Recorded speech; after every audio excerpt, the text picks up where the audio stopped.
एक गांव में एक बुढ़िया अपनी पोते और बेटा बहू के साथ रहती थी। उसके पति के गुजर जाने के बाद वह बहुत अकेली पड़ गई थी। उसकी बहू और बेटे को भी उसकी जरा भी परवाह नहीं थी, लेकिन उसका पोता उसके लिए उसके जीने की वजह था। वो उसके साथ खूब खेलता और बातें करता। एक दिन की बात है, दादी मोहित को आवाज लगाते हुए, मोहित, मोहित बेटा, जरा इधर आ। हाँ दादी जी, क्या बात है?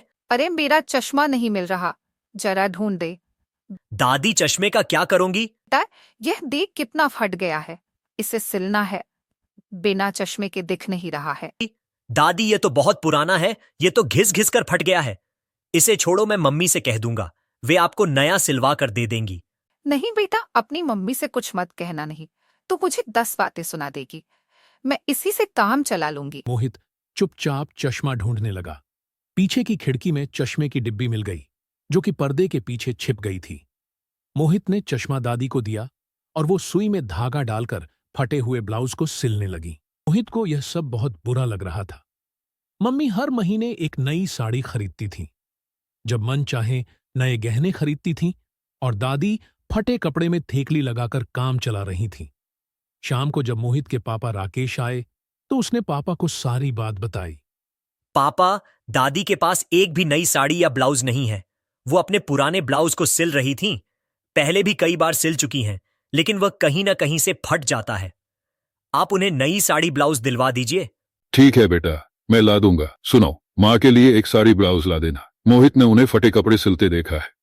तुम्हारी माँ तो जानबूझकर बच्चे को दिखाने के लिए ये सब करती है कि देखो मुझे कितना परेशान किया जा रहा है। तुम्हारा मन करे तो पूरा घर लुटा दो, उन पर मुझे क्या।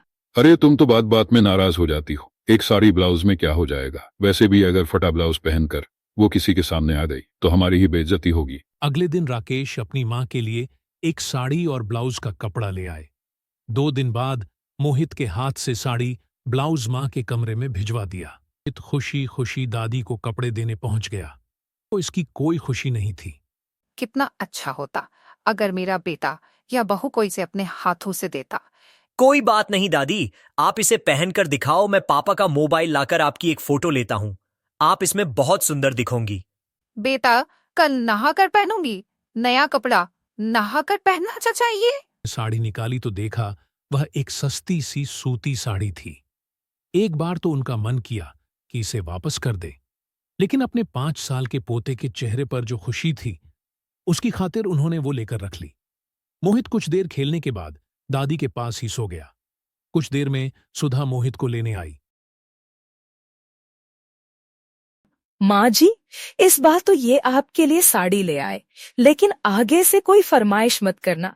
हम आपको रख रहे हैं, यही काफी है। छोटे बच्चे का सहारा लेकर हमें परेशान मत कीजिएगा। बहू, मैंने तुमसे कोई साड़ी नहीं मांगी थी, ले जाओ। अपनी साड़ी में जैसे तैसे काम चला लूंगी। पहले तो आप नाटक करती हैं, अब नखरे दिखा रही हैं। अब ये साड़ी वापस ले जाऊंगी तो घर में क्लेश हो जाएगा। आप ही रखिए इसे। सुधा के जाने के बाद दादी रोने लगी। एक समय था जब उनके पति मोहित के दादा जिंदा थे। तब हमेशा बनारसी साड़ी पहनती थीं, सज संवर कर रहती थीं।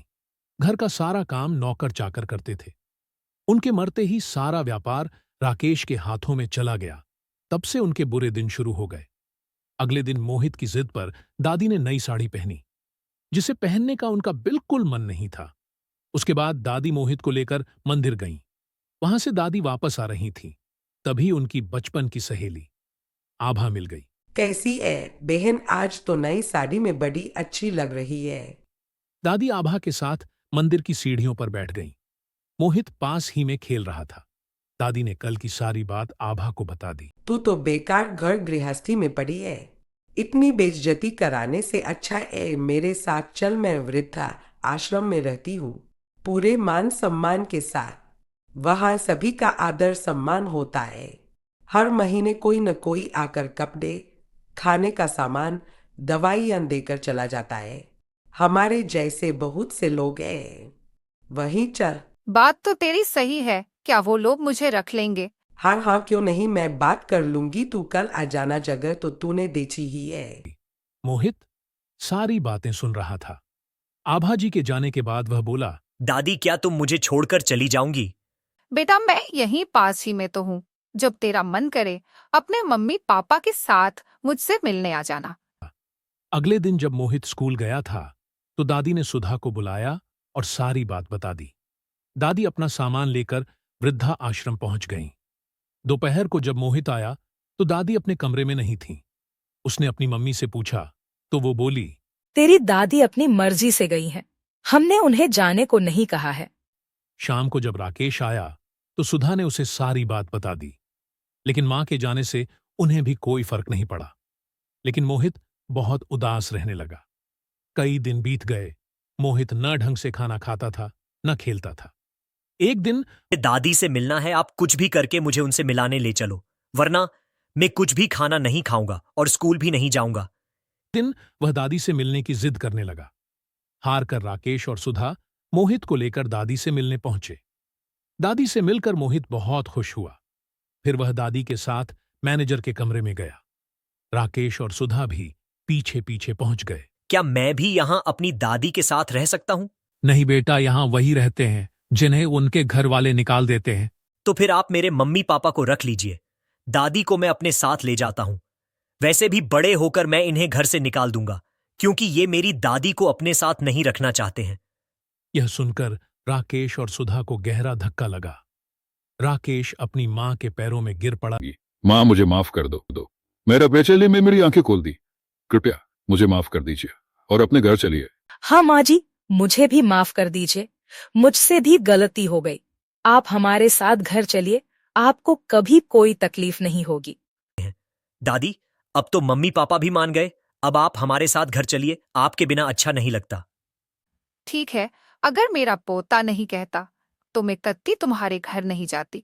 सिर्फ इसी के लिए आ रही हूँ। आखिर हम एक परिवार है, एक साथ रहने में ही हमारी खुशी है। दादी, आप कितनी अच्छी है। आप हमारे साथ घर आने के लिए मान गई।